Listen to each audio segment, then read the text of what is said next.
Mesdames et messieurs, bonjour. Aujourd'hui, je vous propose d'observer deux matériels que mon école a jetés. Voilà, ça allait partir à la benne tout simplement, donc je suis arrivé. J'ai pris pas mal trop de choses d'ailleurs, et je vais vous parler en fait de ces deux équipements-là. Donc on a tout simplement un wattmètre de précision passif. C'est un truc qui va m'être utile pour les amplificateurs de guitare, notamment pour mesurer directement la puissance électrique qui va sortir du haut-parleur. Donc qu'est-ce que l'ampli peut cracher dans un haut-parleur? 25 watts, 100 watts, 5 watts, bah, cet outil me permet de le mesurer assez précisément. Et c'est entièrement passif, ça pèse une tonne, c'est assez encombrant, mais c'est vachement utile pour moi. Ça sera assez rapide puisqu'il n'y a pas grand chose à dire d'autre que regardez, ça marche. On va faire un test pour voir comment ça marche et s'il fonctionne effectivement.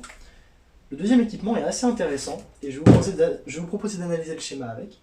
C'est un voltmètre à lampe, un Metrix 742, pas les versions B ou C qui permettent de mesurer des résistances aussi. Lui, il ne mesure que des tensions positives, négatives ou alternatives, et ce, allant de 1,5 à 1600 volts. Donc en fait, on peut vraiment monter très très haut, et c'est pour ça que je veux le garder. C'est que mes voltmètres numériques sont sympas, mais ils sont vraiment pas prévus pour aller au-dessus de 400 volts. Allez, je suis gentil, il y a marqué 250 pour un des deux.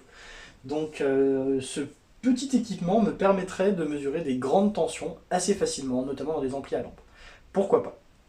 Je trouve ça assez utile. Je vous propose tout de suite d'attaquer avec le wattmètre de précision. Voilà les deux machines que j'ai récupérées à mon école et que je voulais vous montrer. Tout d'abord, on a sur la gauche un voltmètre à lampe de chez Metrix. C'est quand même un truc qui peut être utile de temps en temps, notamment pour mesurer de très grandes tensions. Donc eh bien là, faudra que je l'ouvre et que je regarde ce qui ne va pas. Donc on a déjà un petit aperçu. Euh, le cordon secteur est complètement ouvert, extrêmement dangereux. Ne surtout pas utiliser du matériel avec un cordon aussi cassé. Donc lui, poubelle, je vais le remplacer par un neuf. Ici, on a un connecteur pour mettre la sonde que je n'ai pas, malheureusement, donc il faudra que je regarde si c'est nécessaire. Sinon, je vois qu'ici, en dessous, on a quand même de quoi brancher des cordons. Donc un certainement pour le châssis, un pour la mise à la terre du boîtier. On a à gauche pour les entrées continues et à droite pour une entrée continue. Alors on voit peut-être pas très bien, x10. Voilà. Donc je vais regarder un petit peu comment ça fonctionne. Les schémas sont certainement disponibles sur internet.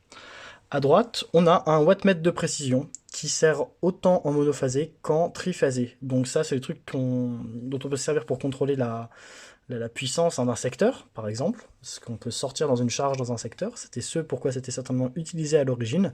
Mais je compte l'utiliser de façon à mesurer la puissance qui sort d'un amplificateur. Donc en lui mettant une charge de 8 ohms, 16 ohms ou 4 ohms, est-ce qu'on peut mesurer précisément la puissance émise par un amplificateur? Si oui, eh bien c'est bon signe. Voilà. Ça me permettra d'utiliser ça pour des mesures précises. On a toute la documentation à l'intérieur de comment le câbler, comment l'utiliser et comment lire correctement l'intégralité des bornes, comment tout câbler. Donc c'est plutôt pas mal. On a court-circuit 5 ampères et 2,5 ampères pour l'ampère-mètre, en tout cas la section ampère-mètre, et la tension ici, donc on a V1, V2, V3 qui correspondent pour les connexions au triphasé, mais moi je vais l'utiliser en monophasé puisque je n'ai besoin que de 2 fils. Je ne mesure pas une puissance simultanée sur 3 fils, seulement une puissance sur 2 fils. Voilà. Donc, c'est-à-dire que je vais avoir une tension aux bornes de ma charge, un courant qui le traverse, j'ai pas une triple charge, avec 3 fils donc en triphasé, comme ça se passerait pour des secteurs. À droite, si on regarde, on a donc les schémas de câblage qu'il nous faut. Si on regarde un petit peu, en fonction de ce qu'on choisit en câblage, eh bien on peut aller jusqu'à 450 volts, de 15 à 450 volts, ou jusqu'à 600 volts à cet endroit-là. Et à droite, on a l'équilibre d'intensité. Alors on n'ira jamais jusque 600 volts dans un amplificateur de guitare en sortie, mais on peut facilement atteindre entre 0 et 15 volts par exemple. Donc certainement qu'il sera possible pour moi de mesurer entre 0 et 15 volts avec un certain ampérage. Voilà, si on a 2 ampères avec 15 volts, eh bien ça fait quand même 30 watts de puissance, mine de rien. Donc c'est plutôt pas mal d'avoir ce genre d'équipement. Enfin, une dernière chose que j'ai récupérée à mon école, et je remercie largement le technicien, c'est un énorme sachet de transistors au germanium, dont des OC 72, 71, etc. Voilà, dans des formats metal can ou black glass, donc c'est des trucs de chez Mellard. C'est généralement de très très bons transistors, on verra ce qu'il en est peut-être dans la vidéo. Après avoir observer un petit peu la machine, on a beaucoup de connexions possibles pour le wattmètre. Là, je l'ai passé en monophasé et pas en triphasé, donc j'ai changé le mode de lecture en bougeant en fait cette pièce de métal qui permet de se mettre à cet endroit-là ou à cet endroit-là en fonction de ce qu'on veut mesurer. En fonction des réglages qu'on choisit pour le calibre et des entrées qu'on choisit sur cette zone-là, on va avoir différents coefficients à appliquer. Ce que je veux dire par là, c'est écrit dans le document, c'est que on va avoir une mesure ici. Par exemple, admettons que notre aiguille bouge jusqu'à 90. Eh bien, ça ne sera pas forcément 90 watts. Il va falloir multiplier ce qui est lu par un certain coefficient qui dépend de comment on a choisi de câbler l'intégralité du système. Donc, par exemple, si on a un coefficient de 0,5, il faudra diviser par 2, on aura en fait 45 watts dissipés dans la charge. Le tableau est récapitulé ici. On voit que si je veux un coefficient de 1, donc une lecture directe de la puissance dissipée dans ma charge, eh bien il faudra que je place la calibre de tension sur 30 volts, et a priori on ne dépassera pas 30 volts sur un amplificateur, donc ça devrait aller, et 5 ampères donc, pour le calibre d'intensité. Voilà, ça donnera un coefficient de 1, sinon je peux très bien placer au-delà d'autres valeurs et avoir des coefficients à appliquer à la lecture. A noter que quand je dis on ne dépassera pas 30 volts sur un amplificateur, c'est pas exactement juste. Ça va dépendre de l'impédance du haut-parleur, par exemple, et moi je vais l'utiliser sur une résistance, donc du 8 ohms. Et si on fout déjà 30 watts dans 8 ohms, on balance pas mal d'ampères dedans, on balance 4 ampères à peu près. Donc on fait du 30 x 30 sur 8. Bon, à peu près 900 sur 8, ça fait comme si on faisait 900 sur 9, quoi. C'est comme si on balançait 100 watts. Hein. Donc je pourrais mesurer des puissances jusqu'à 100 watts à peu près. C'est plutôt pas mal. Lorsque j'ai un truc, bien sûr, je peux pas m'empêcher de l'ouvrir. Voilà ce qu'il y a à l'intérieur. Pas grand chose en fait. Je pense que ça, il s'agit de résistance. De résistance câblée avec du fil, hein, vraiment. Donc là, on a vraiment du fil, réparti sur plein de petites languettes qui permettent, je pense, de sélectionner, de faire un réseau de résistance en fait pour de la mesure. Donc ça, c'est de la précision. Je ne vais pas y toucher, ça n'aura pas drifté, hein, pas de problème là-dessus, sauf si c'est coupé, qu'il y a eu un problème, etc. Et puis au-dessus, on a le galvanomètre, donc le truc qui permet d'afficher les valeurs avec juste en dessous de ce truc, là, le cadre qui permet de l'indiquer. L'aiguille est là, elle se baladera. Je ne vais pas y toucher parce que cette fois-ci, c'est déjà calibré a priori. Et ici, on a le sélecteur de courant. Donc voilà, je ne sais pas exactement comment ça fonctionne, j'ai pas le schéma. Mais voilà, je me dis que c'est quand même pas trop mal foutu pour l'époque. Ça doit certainement dater des années 60. Et encore, je n'en suis pas sûr du tout. À voir si je peux trouver la date écrite quelque part. Et je vais m'empresser de remonter ça parce que je ne veux pas qu'il y ait de poussière à l'intérieur. Voilà, j'ai effectué le câblage qu'il faut faire pour attacher une charge et mesurer la puissance qu'on dissipe dedans. Donc j'ai mis une résistance de 8 ohms et je vais l'alimenter avec mon variac, mais sur le 30 volts 5 ampères. Voilà, on va voir tout de suite ce qu'on arrive à sortir avec ce truc. Est-ce que déjà il bouge ?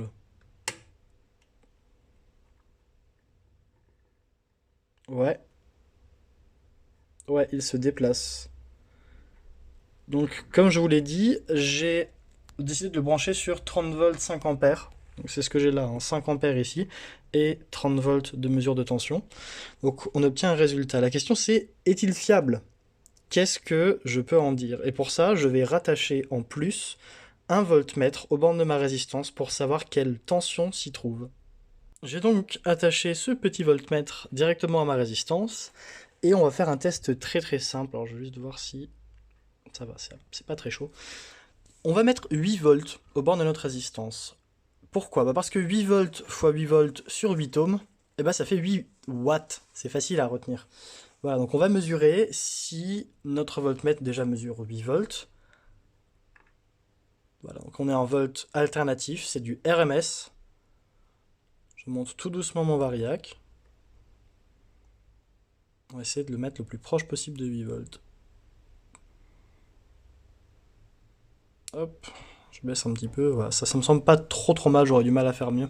Parce que c'est un peu cranté ce truc là, donc là on voit que, bon il m'affiche pas exactement 8 volts, il m'affiche plutôt 7 volts, mais bon, je le pardonne, on avait vu dans ma précédente vidéo qu'il n'était pas non plus hyper fiable cet écran à cause de mes petites bidouilles.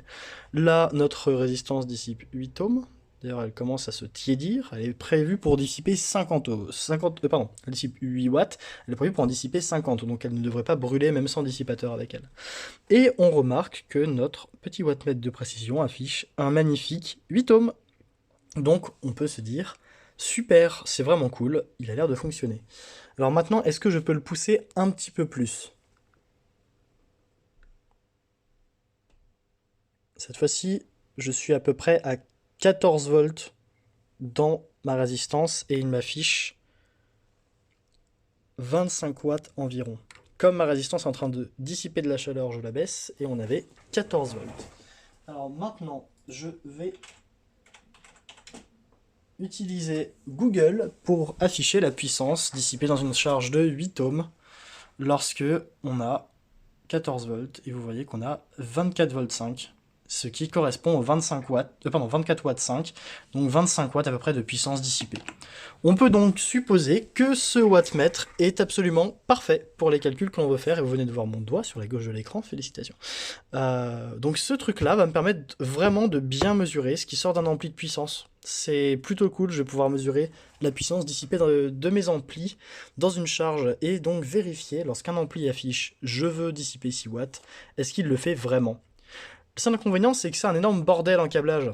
Donc ce que je vais faire, c'est que je vais prendre un boîtier, un petit boîtier à moi, et je vais l'équiper de câbles, de sortie banane jack et de connecteurs jack pour pouvoir brancher un jack d'ampli à l'intérieur, y brancher la charge que je souhaite, que ce soit un haut-parleur ou par exemple une charge résistive, donc une résistance de 8 ohms, de 16 ohms ou de 4 ohms par exemple, et je vais pouvoir mesurer grâce à ça, en le branchant là-dessus, tout ce que je veux en puissance. Donc c'est vraiment très très cool. C'est un petit outil qui est pratique d'avoir en équipement de laboratoire.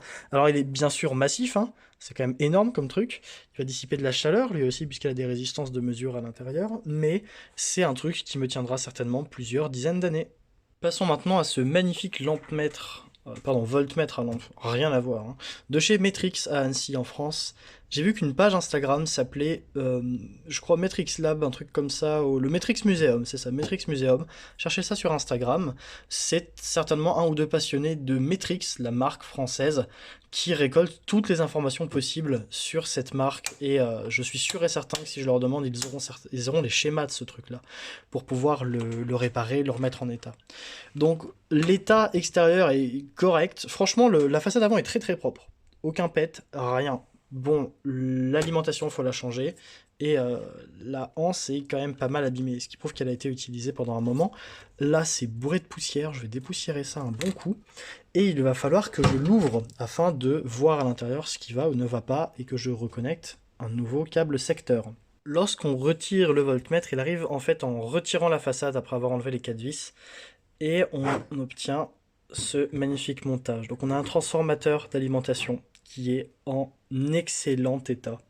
Rien, pas de rouille, que dalle. C'est neuf.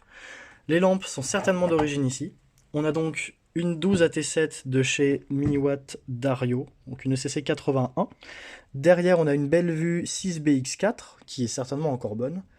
Je vois pas spécifiquement si elles sont beaucoup usées ou pas, mais je pense que non, parce que c'est quand même un vieux matériel qui a vite été remplacé, j'imagine. Mon école, ils ont tendance à virer pas mal de choses. En haut, on a un sélecteur qui permet de choisir entre 110 volts et 220 volts d'utilisation, donc il marcherait aux US. Il suffirait d'inverser en fait la position des deux cavaliers qui sont là, en les mettant dans l'autre côté. C'est indiqué sur le boîtier et on pourrait le changer tout à fait. On a ensuite, je vais le baisser, un condensateur de filtrage de 8 microfarads 500 volts, 550 volts, hein, je vois, pic 550 volts et 500 volts en standard, j'imagine. Je devrais avoir de quoi le remplacer. Je vais regarder ce que j'ai en stock, mais je crois que du 10 microfarads, du 450 volts ou un peu plus, je pourrais m'en fabriquer, je dois avoir de quoi faire ça. À voir si c'est essentiel d'avoir une très grande précision sur ce condensateur-là ou pas, mais lui, il est certainement mort. Les résistances au carbone à l'intérieur, on en a ici. Elles sont certainement encore bonnes. Il faut les vérifier et c'est ce que je vais faire. Je vais vérifier que les valeurs sont correctes par rapport à ce qui est indiqué, qu'elles n'ont pas trop drifté, pris un coup de chaud, etc. Et ces résistances-là, avec les valeurs marquées dessus, sont des résistances de précision. Alors elles tiennent extrêmement bien dans le temps de ce que j'ai remarqué. Elles ont 1% par rapport à ce qui est indiqué, ce sont des valeurs étranges. 44,2 kOhm, 10,8 kOhm et 108 kOhm. C'est des valeurs vraiment spécifiques. Derrière, on a des condensateurs ici que je vois de 10 nanofarad, qui sont un peu gros pour ce qu'on en fait maintenant, mais pourquoi pas. Et tout est vraiment extrêmement bien assemblé, hein. On a de très très belles soudures, un petit peu partout. Ça vaut vraiment le coup de remettre ça en état, hein. Ça vaut vraiment le coup. Donc on a des connexions terre dédoublées ici. On n'a pas de connexion de terre directement avec les câbles ici. C'était un câble 2 points. Ça vaut peut-être le coup d'en mettre un, à voir en fait en fonction de comment on utilise notre équipement. Là, ça dépendra de ce que chacun veut faire. Si vous vous sentez mieux avec une terre, mettez-la. Sinon, ne la mettez pas. C'est vraiment question de savoir ce qu'on fait avec. L'intérêt de ne pas avoir de terre, de mise à la terre du châssis, c'est qu'il ne peut pas y avoir d'arc. Et en fait, on peut mesurer aussi de très très grandes valeurs de tension si nécessaire. Voilà. Je vais voir si je peux pas remplacer 2-3 valeurs, vérifier à quel point ils sont bons ou pas, ces condensateurs, mais je pense que lui, il est cramé au minimum. Les autres, peut-être. Je vais essayer de trouver le schéma de cette chose. J'ai testé la plupart des résistances et elles sont bonnes. Par contre, le condensateur, c'est pas possible. C'est censé être un 8 microfarad. Il affiche 30 microfarad. Si vous avez vu la vidéo sur la table de mixage qui est certainement sortie à l'heure où je vous parle ou qui le sera bientôt, vous saurez que lorsque une capa affiche une valeur plus grande que ce qu'elle devrait dans ce testeur, eh bien en fait elle est fuyarde parce que les 30 microfarads mesurés sont mesurés en calculant le temps qu'elle met à atteindre une certaine tension. Le problème, c'est que si elle fuit, eh ben en fait, elle mettra beaucoup plus de temps et fera donc apparaître une capacité plus grande au testeur. C'est quelque chose qu'il faut avoir en tête puisque ça permet de biaiser les mesures. On a vu aussi qu'il y avait un 5% de véloce. Alors peut-être qu'elle peut être régénérée avec des coups de haute tension, des impulsions et tout, mais bon, ça, je préfère éviter. Par contre ici, on regarde le schéma, on voit qu'ici on a 165 plus 165, donc en fait on a 330 volts ici de tension à ces bornes, donc une capa de 450 volts max, et bah ça fait très bien l'affaire, et j'en ai en stock. Je peux même augmenter la valeur si je le souhaite, alors pas trop, parce que 10 microfarads c'est peut-être dans les limites de la 6X4, mais peut-être qu'elle prendra 22 microfarads par exemple. Donc je vais pouvoir remplacer cette capacité et mesurer les deux autres, dont je ne connais pas la qualité. J'ai remplacé le câble d'alimentation, alors attention, comme la mesure se fait entre le châssis et le plus, je ne l'ai pas mise à la terre. Sinon, on risque d'avoir des problèmes en voulant mesurer des tensions aux bornes de composants au milieu d'un circuit. Si j'avais raccordé la terre, donc là j'ai bien un câble 3 points mais je n'ai pas raccordé la terre dedans, eh bien on aurait des problèmes de court-circuit et ça serait assez dangereux. Mais ça a l'air de fonctionner. Là par exemple, eh bien, je suis sur le calibre 5 volts et lorsque je change la tension, bah, on a bien les 8 qui changent. Ça c'est correct. Le problème, c'est que dans leur procédure, dans la procédure de chez Matrix, hein, il faut 1,6 volts. Hop, 1,6. Donc je règle mon alimentation de labo. Là on a 1,6 volts, pardon. Alors, je pourrais peut-être le mettre comme ça sera plus précis. 1,6 volts, voilà. Et pourtant, on est à peine à la moitié de l'échelle, alors qu'on devrait se trouver en fait sur l'indication marquée 16. Voilà. Donc on a un souci là-dedans. Il va falloir que je joue avec les trim pots internes pour stabiliser un peu ce système. Parce que là, actuellement, eh ben, c'est pas terrible. D'ailleurs, on voit que l'aiguille bouge toute seule. Pas très précis non plus. Voilà. Donc, il faut que je le recalibre. Et voilà, avec un petit changement de résistance et un étalonnage. Ici, j'ai bien 41 volts sur mon multimètre numérique. Et ici, j'ai 41 volts. Alors il faut le lire ici, c'est le 4 ici et le 1 là, 41 volts, c'est cette échelle-là, hein, celle du bas en noir, sur mon voltmètre à lampe. Donc c'est recalibré, tout marche de 1,5 à 50 ampères, volts, pardon, qu'est-ce que je raconte, de 1,5 à 50 volts, pardon, tout fonctionne. 150, eh ben, j'imagine que ça va fonctionner aussi, et celui-ci, ce joli voltmètre peut monter en fait, non pas jusqu'à 150 volts qui est le maximum dans le câble rouge que j'ai branché qui est normal, mais 1600 volts en fait. 1500 volts plus le RAP qui est indiqué qui donne 16, donc en fait on peut aller jusqu'à 1600 volts de mesure avec cet équipement, ce qui est tout bonnement énorme, voilà tout simplement. Je vais lâcher mon téléphone tranquillement, l'arrêter proprement et le remettre dans sa boîte. Je tiens quand même à vous montrer avant de partir ce que j'ai modifié en fait finalement dans le circuit. Donc j'ai, comme vous le savez, changé ce condensateur, qui est le condensateur d'alimentation. L'autre était rincé. Les autres condensateurs sont ok, pourquoi pas. Ici j'avais une résistance au carbone de 2 kΩ, je l'ai remplacé par une 1,8 ohms, enfin 1,8 kilo-ohms, hein, 1800 ohms. Pourquoi est-ce que j'ai fait ça? Parce qu'en fait, le potentiomètre qui est ici et que j'ai également décrassé, eh bien, ce potentiomètre-là ne permettait pas, même à fond, de calibrer correctement le galvanomètre. Voilà, donc le galvanomètre, c'est l'aiguille, et ça avait un petit peu de mal à correctement calibrer le système. Du coup, j'ai réduit la valeur de la résistance de façon à avoir un petit peu plus d'amplitude de mouvement sur ça. Et faut pas oublier qu'à l'époque, ça a été conçu pour du 220 volts. Le réseau en France est plus proche de 230 volts, voire 240 volts, 250 volts quand on est trop proche des compteurs et tout ça. Donc c'est en fait pas mal variable. Et depuis que ça a été fabriqué, ce truc, dans les années 60 certainement, eh bien, en fait tout ça, ça a bougé, quoi. L'électricité en France a changé, etc. Je vous propose d'analyser un petit peu le schéma ensemble. En fait, ça va être assez rapide puisqu'il n'y a pas grand-chose à dire sur ce schéma. Il est relativement simple. C'est quand même un voltmètre qui marche juste avec deux lampes, quoi. Il n'y a pas grand-chose à l'intérieur. Ce que je veux vous montrer, c'est en fait le principe général et vous montrer qu'en fait, c'est pas très difficile de fabriquer un voltmètre. En tout cas, pas à lampe. Et ce genre de matériel était assez courant dans les années 60-70. On avait souvent ce genre de choses.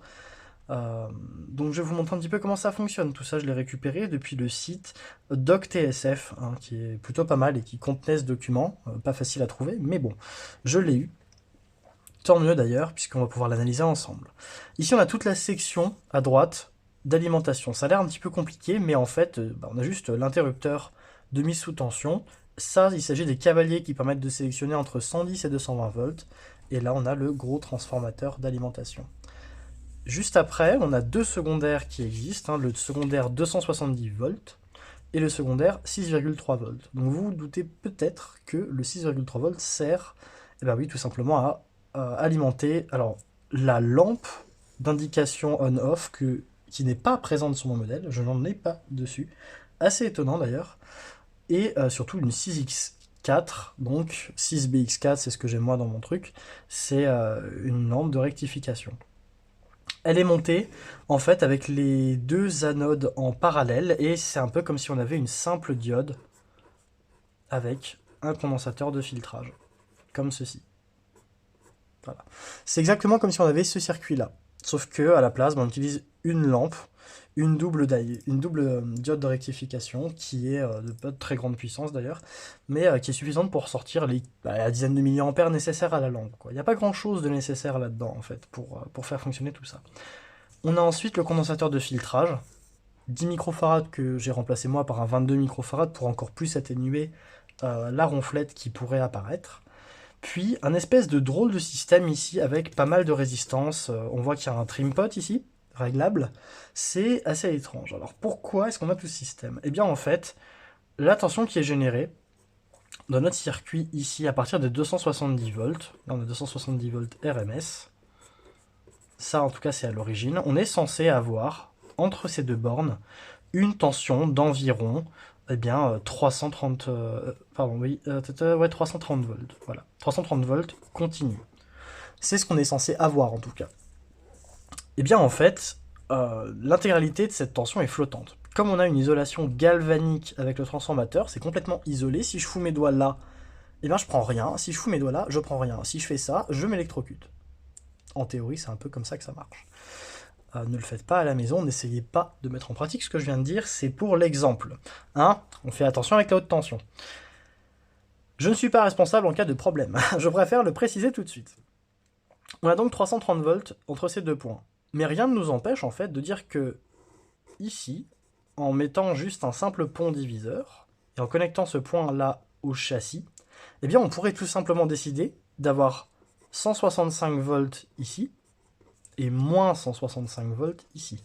En fait, le fait d'avoir une isolation grâce au transformateur, ça permet tout simplement de choisir le point de référence auquel on va se fixer. Et le point de référence qui est choisi par Matrix dans ce cas-là, il est le châssis du voltmètre. Et le châssis du voltmètre, c'est ça qui est connecté à la borne moins de notre système que l'on souhaite mesurer. Donc voilà, en fait, le câble négatif, je l'ai à côté, je vais vous le sortir. Le châssis, donc, qui est connecté là, notamment, est également connecté ici. Voilà, on a le symbole de châssis, c'est-à-dire que le boîtier de l'appareil est connecté via cette pin à la masse du circuit à l'intérieur. Et pas à la terre. C'est intégralement flottant. Ce qui est assez dangereux d'ailleurs, puisque si on souhaite mesurer une tension qui se trouve par-dessus une tension de 150 volts, donc si par exemple je mets 150 volts ici, eh bien j'ai pas de problème, ça ne fait pas de court-circuit. Par contre, si je commence à toucher ou trifouiller le châssis du voltmètre, foutre les doigts là, par exemple, et connecter ma autre main à la terre, eh bien je fais contact avec 150 volts et je me prends une patate. Donc, ce genre d'équipement, on va l'arrêter avant de faire quoi que ce soit, et on va arrêter ce sur quoi on travaille avant de changer les câbles. Pas le choix, malheureusement. C'est pas comme du plastique. Le plastoc, ça conduit pas, on fout les doigts où on veut, et ça pose généralement moins de problèmes. Continuons un petit peu. Pourquoi est-ce qu'on a ce méga bazar? Qu'est-ce que c'est que ce bazar? Pourquoi est-ce que j'ai dit que je voulais juste une paire de résistances et c'était fini? Et bien si vous regardez bien, on a deux résistances de 330K, deux résistances de 1K, bon ici on a une autre, hein, et un potard de 10K relié à la masse. Avec ici un condensateur qui sert à filtrer en fait les éventuels problèmes de fréquence qui resteraient par ici. À quoi ça sert tout ce bazar? Eh bien en fait, c'est un ajustement fin. À l'intérieur du voltmètre, j'ai la possibilité avec ce trimmer de choisir le point le plus proche de la moitié de la tension d'alimentation, et c'est ce qu'on voudrait en théorie. En pratique, eh bien, le circuit est quand même assez résilient, et si on n'a pas exactement la moitié, c'est pas un problème du tout. En fait, moi déjà, je n'ai pas 330 volts, parce que le secteur a monté en France. Ici, moi, j'ai 360 volts. Et j'ai pas 160... pardon, je n'ai pas 180 volts comme je devrais l'avoir ici, j'ai 172 volts. Ce qui signifie qu'ici, je vais avoir moins 188 volts. Et bien le circuit marche quand même. J'ai pas de problème de mesure. Pourquoi? Parce qu'en fait le reste du circuit est quand même très stable en fonction de la tension d'alimentation. Ça veut dire qu'il est quand même pas mal conçu. Une fois ce trimmer éventuellement réglé, en fait on peut passer au reste du circuit. Mais j'ai vérifié, et en fait je peux faire varier d'1 volt à peu près la tension d'alim. Voilà, l'équilibrage n'est pas terrible, mais bon, ça fera l'affaire. Ici, on a le reste du circuit. En haut, il s'agit des entrées. Donc on voit qu'on a une entrée x3. Et bien moi, je n'ai pas ça. L'entrée que j'ai, c'est une x10. Donc déjà, ça change. Je peux mettre 10 fois plus de tension si nécessaire. Ici, c'est l'entrée plus-moins standard et la masse. Les voltmètres numériques, ils mesurent juste la tension, ils voient si c'est positif, négatif, et ils affichent le signe. Les voltmètres comme ça, analogiques à lampe, ils ne peuvent pas. La façon qu'on a d'indiquer qu'on a des tensions négatives, c'est que sur le sélecteur, on va choisir de lui dire « affiche une tension négative ». En fait, lorsqu'on regarde le cadran, quand on va appliquer une tension positive, il va essayer de monter. Et si on gardait le même calibre pour une tension négative, il essaierait de descendre, sauf qu'il est déjà à 0. En fait, la manière de le faire fonctionner, c'est de choisir entre je mesure des volts positifs continus ou volts négatifs continus. Ou ici, volts alternatifs. Et dans ce cas-là, il n'y a plus de pertinence sur positif ou négatif. Moi, je ne vais l'utiliser que dans ces deux modes-là. La tension maximale mesurable, elle se trouve ici. Je peux choisir entre 150, 50, 15, 5 et 1,5 volts maximum. Et le 0, il sert à ajuster le point milieu lorsque les lampes sont chaudes. Je vais vous expliquer tout ça. Donc, la manière qu'on a ici de commuter de plus à moins, donc de positif à négatif pour nos tensions, c'est en fait d'inverser le câblage du galvanomètre. On va juste lui dire, branche-toi à l'envers, comme ça, lorsque c'est négatif, cette fois-ci, tu vas monter. Au lieu de positif, tu vas monter. C'est tout. Donc déjà, ça explique la moitié du switch. Lorsqu'on a notre signal qui rentre ici, il est nécessaire d'avoir un couplage continu entre tout ça et le galvanomètre, parce qu'on veut mesurer une tension continue. On ne peut pas se permettre d'avoir des condensateurs dans le schéma. On a déjà une très grande impédance d'entrée. Enfin, en fait, elle est merdique par rapport à ce qu'on a maintenant dans nos voltmètres numériques, mais à l'époque, c'était pas mal. 5 mégaohms, et ici 2,4 à peu près mégaohms à la masse. Ici, ce point-là est connecté via la résistance de 1 kΩ et le système d'équilibrage à la masse en fait. Donc c'est comme si ici, on avait une espèce de masse. Voilà. Qui est aussi le châssis de l'ampli. Enfin, du voltmètre, pardon. Si on a le calibre x10 de sélectionner, en fait, le pont diviseur de tension qu'on a ici, il va juste être beaucoup plus fort et on va beaucoup plus atténuer. En fait, on va atténuer d'un facteur 10. Voilà, c'est le principe, c'est que soit on mesure directement avec une petite atténuation, soit on mesure avec une grosse atténuation, une atténuation d'un facteur 10. Comme ça, soit on mesure normal, soit on se dit, lol, on fera x10 à la mesure. Ce qui est tout à fait correct dans ce cas de figure. Ici, on peut choisir entre du coup la mesure continue, avec le switch en fait alternatif, positif, négatif, soit on mesure en continu, soit on mesure en alternatif, et à ce moment-là, il faudra brancher une sonde externe, avec au choix une sonde très haute fréquence, Very High Frequency, VHF, hein, et une sonde standard qui fait allez, 30 Hz à 50 MHz. Et ouais, c'est les sondes qui font pas du continu, et qui font pas en dessous de 30 Hz. On verra comment ils marchent plus tard. Donc ça, c'est juste le sélecteur, et on a une impédance d'entrée ici de 4,330 4,33 mégaohms, ce qui est pas mal aussi. Bon, c'est pas le must, mais c'est pas mal. Si on continue là-dedans, on a juste une résistance de 100 ohms qui sert à limiter un petit peu le courant qui pourrait aller dans la grille éventuellement, mais surtout à découpler un peu, à filtrer avec le 10 nanofarad, hein, si nécessaire, pour enlever les éventuels problèmes HF et ce genre de choses. 10 nanofarad, c'est pas énorme à cet endroit, donc on n'a pas de gros filtrage non plus. En fait, le filtrage se fait pas avec la 100 ohms ici, elle se fait avec les résistances au-dessus. Hein. Le 5 ohm qui est en série, le 5 mégaohm qui est en série va beaucoup filtrer.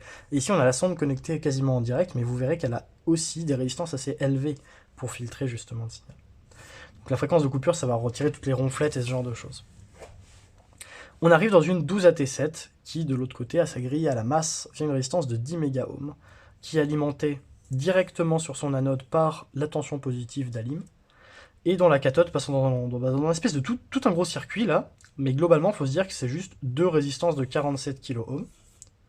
Le galvanomètre et le système de mesure est entre les deux cathodes, et on a un potentiomètre de 100K qui sert à mettre à zéro. Alors à quoi ça sert ce truc? Eh bien en fait, on a ici ce qu'on appelle une paire différentielle. Et on utilise cette lampe dans son régime le plus linéaire possible par conception, par le bias qu'on a choisi. On veut que la tension de cathode, eh ben, elle soit à peu près la même que la tension de la grille.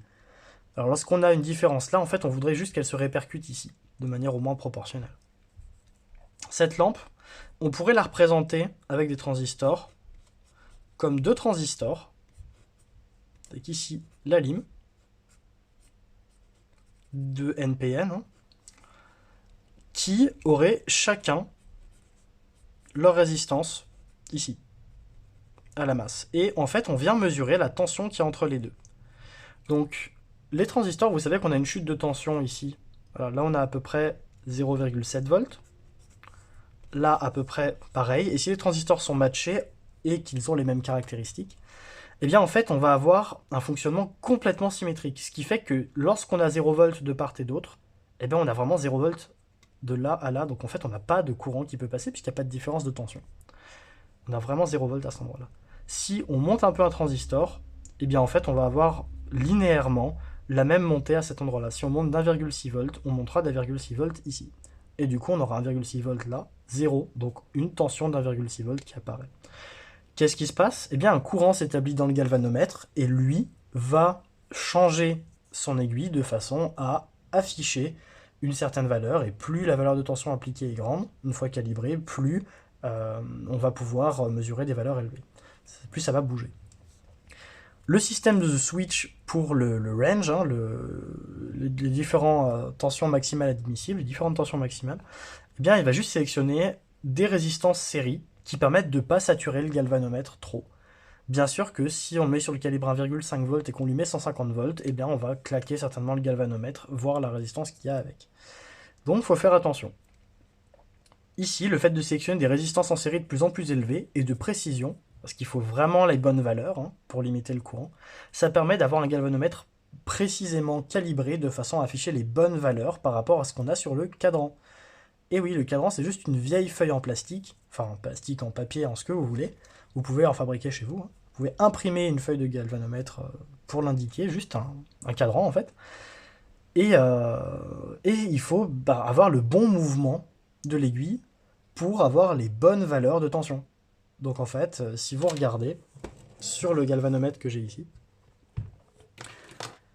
eh ben, on a des tensions placées à peu près équitablement affichées, mais l'échelle décibels ici, elle est logarithmique. Voilà, c'est une espèce de pseudo-logarithme bizarre.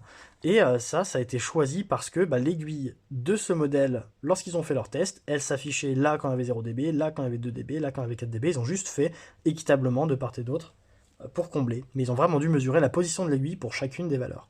Sinon, c'était pas possible. Voilà, donc ça c'était vraiment, le cadran est fait pour aller avec comment l'aiguille réagit dans le circuit. C'est pas l'inverse. C'est assez étrange. Mais ça se fait relativement bien. Et en fait, c'est tout ce qu'il y a là-dedans. Le 0, il sert juste à parfaitement établir l'équilibre de la 12 AT7 qu'on a là. Bah ouais, parce que lorsqu'on l'allume, lorsque ça chauffe et tout, et que le 0 n'est pas encore placé, eh bien, les deux branches n'ont pas forcément le même courant. Du coup, on n'a pas forcément la même tension au cathode, et du coup, il y a du courant qui passe. Le galvanomètre affiche un résultat faux. Le fait d'avoir un 0 réglable, ça permet d'équilibrer le courant, les remettre au bon niveau, pour avoir les bonnes tensions, et donc annuler le courant de décalage qui se trouve dans le galvanomètre. C'est tout. Lorsqu'on met plus de tension en entrée, on déséquilibre volontairement le circuit. C'est comme si on avait deux cathodes followers montés en parallèle. Donc c'est pas vraiment une paire différentielle, c'est deux cathodes followers en parallèle, si vous préférez le voir comme ça. C'est une espèce de buffer différentiel. Et ça va juste laisser passer du courant dans le galvanomètre avec un équilibre de façon à ce que le courant ici, et donc la position de l'aiguille, soit proportionnelle à la tension qu'on applique là. Voilà.